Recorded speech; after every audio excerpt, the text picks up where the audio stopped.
ചൊല്ലും ദേശികൻ താനോ.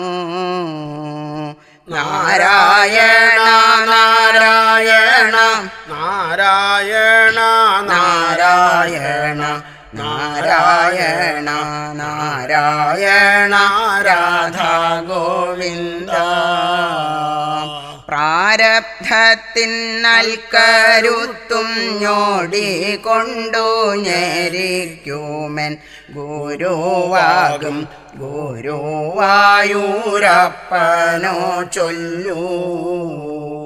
എന്നാൽ ഭാഗവതം പോലെ സമ്പൂർണം നാരായണീയം എന്നാലാവും വണ്ണം പാടി കേൾപ്പിപ്പൻ നിന്നെ. ധന്യന്മാരിൽ ചിലരിതു ശ്രവിച്ച